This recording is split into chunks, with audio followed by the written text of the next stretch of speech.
नमस्कार दोस्तों, मैं अनिल सेमाल ओमजी ब्लॉगर से और स्वागत करता हूं आपका गंगोत्री धाम में। और आज का जो मेरा ब्लॉग होगा वो होगा यहाँ के बारे में, और यहाँ कुछ सालों पहले कैसा था और कब से यहाँ पर यात्रा शुरू हुई है उसके बारे में अंकल जी से जानते हैं और कुछ पूछते हैं इनके बारे में।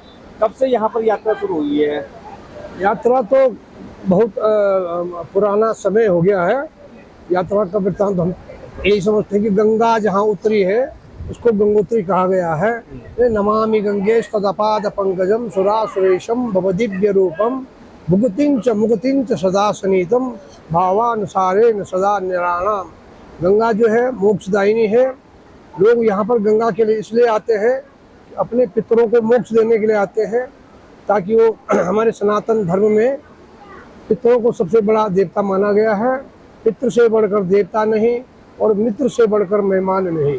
आपकी अभी क्या उम्र है? अभी मेरी अभी 71 साल उम्र है। आप कौन से सन में गंगोत्री पहली बार आए थे?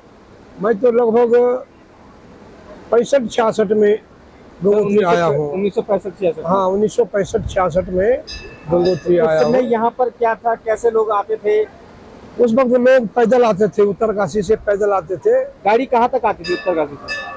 अब जहाँ तक मुझे याद है कि गाड़ी जब हमने होश संभाला तब गाड़ी गंगनानी तक आती थी, गर्म कुंड तक आती थी। सड़कें बन रही थी और गर्म कुंड तक गाड़ियां आती थी। जो ट्रक PWD के ट्रक चलते थे नीचे ऊपर, हम उसमें बैठ करके आए हैं और यात्री भी बैठ करके आए हैं। इससे पहले भी लोग आते थे। हमारे पिताजी लोग हमको बताते थे, वो देवप्रयाग से यात्री को लाते थे टिहरी होते हुए।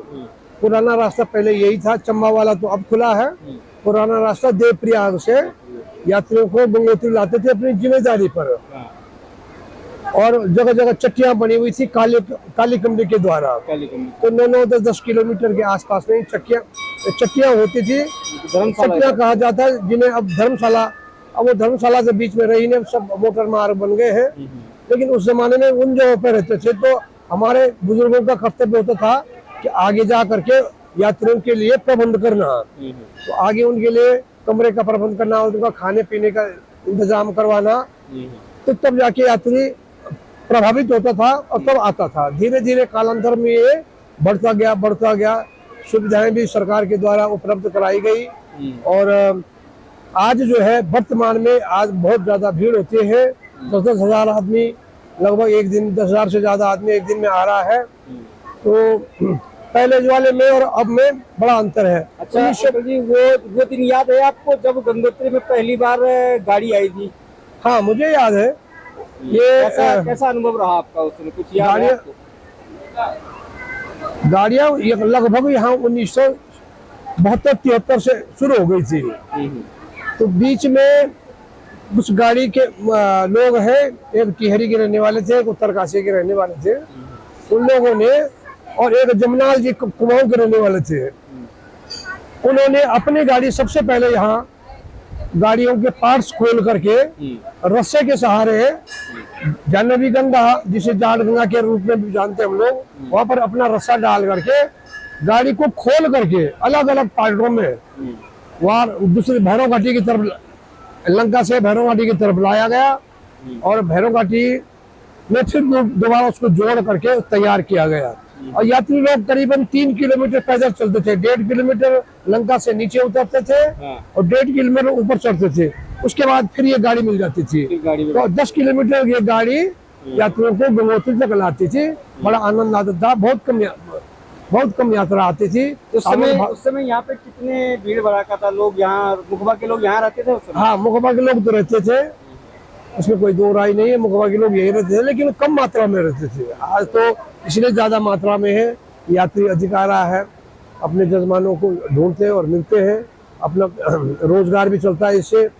और क्रीड़ा लोग जो है यहाँ पर जो है यात्रियों को जो है श्राद्ध, तर्पण इत्यादि जो तीर्थ कर्म है उसको करते हैं और यहाँ आशीर्वाद देते हैं। गंगा मैया का मंदिर के दर्शन कराते हैं। और पहले के मंदिर में और अब के मंदिर में कितना फर्क है? कोई फर्क नहीं। मंदिर वही है जो हमने पहले देखा था, आज भी वही मंदिर है, लेकिन व्यवस्थाएं थोड़ा कहीं पर बैरिकेटर लगा दिए गए हैं, ये लगा यात्रियों की सुविधा की वजह से ये चीजें लगा दी गई है। यहाँ पर है ये उसी समय जब से आपने यहाँ पे आए वही मंदिर ऐसे इसी का स्ट्रक्चर मतलब वही स्ट्रक्चर हाँ वही स्ट्रक्चर है, मंदिर तो वही है। हाँ। ये महाराजा जयपुर के द्वारा बनाया गया है।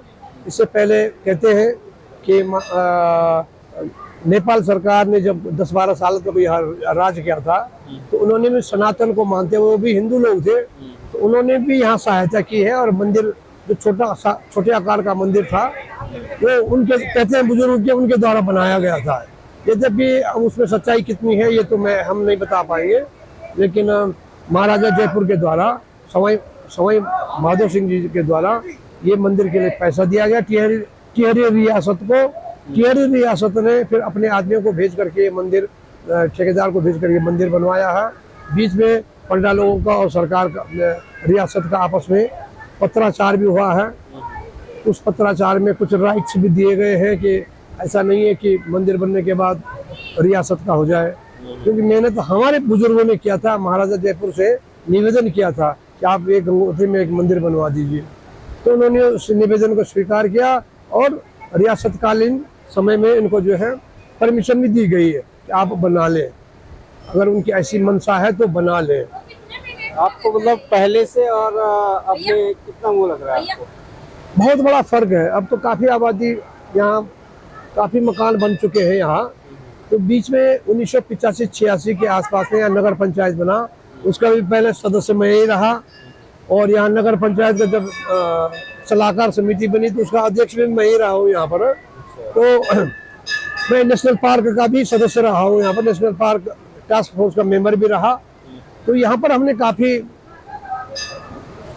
सरकार का विरोध भी किया, जहाँ पर वो ज्यादा हावी हो रहे थे तो वहाँ पर हम लोगों ने उसका वो भी किया, लेकिन तालमेल सरकार का और हमारा जो है बड़ा अच्छा तालमेल बना हुआ रहता था। काफी अच्छी यात्रा आते हैं, रहने की बहुत बड़ी सुविधा है। पर वर्तमान में ऐसा लगता है कि कुछ गाड़ी वाले यमुनोत्री जाते हैं तो वहाँ तो रहना पड़ता है क्योंकि पैदल है। वहाँ के बाद जब गंगोत्री आते हैं तो गंगोत्री कोई रहता नहीं है, जबकि यहाँ पर रहने की बड़ी अच्छी सुविधाएं हैं, सस्ता भी है, सुंदर भी है। यहाँ पर धाम में कोई महंगाई भी नहीं है। यहाँ पर हम लोग कंट्रोल करते हैं, देखते हैं कोई महंगा तो नहीं है यहाँ पर।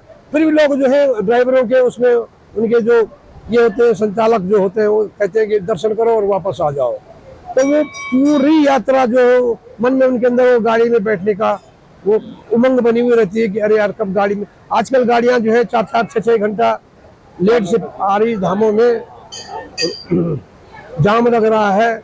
इसको निजात पाने के लिए सरकार को जो थोड़ा सा सड़कों को और चौड़ा करना चाहिए। यद्यपि यहाँ की BRO जो है काम में लगा रहता है, फिर भी जो है समय पे काम हो नहीं पा रहा है। चलो ठीक है, हम कोशिश करेंगे सरकार तक ये बात पहुँचे कि यहाँ ये जो ऑल वेदर का काम है जल्दी से जल्दी पूरा हो। हाँ जल्दी, और यहाँ पर यात्रियों को कोई परेशानी ना हो। गंगोत्री बहुत बढ़िया जगह है, चारों धाम में बहुत अच्छी जगह है। नहाने के लिए भी सुविधा यहाँ अच्छी है, कपड़े बदलने के लिए भी यहाँ पर बने हुए हैं। यहाँ पर अच्छी व्यवस्था है पहले की अपेक्षा, यहाँ पर बहुत बढ़िया व्यवस्था है। मैं तो कहूँगा कि नीचे तो ज़्यादा खर्चा है और यहाँ पर यात्रियों का कम खर्चा है। यहाँ पर पंडा लोग भी सहानुभूति पूर्वक जो है यात्रियों के साथ व्यवहार करते हैं और यात्री भी जो है यहाँ के पुरोहितों की प्रशंसा करते हैं। ठीक है, धन्यवाद आपको। तो दोस्तों आज आपको ये वीडियो दिखाया, आशा करता हूँ आपको ये वीडियो पसंद आया हो। और अगर पसंद आया तो लाइक, शेयर और कमेंट में जय गंगा मैया लिखना ना भूलें। धन्यवाद और मिलते हैं आपको ऐसे ही एक नई वीडियो के साथ। तब तक के लिए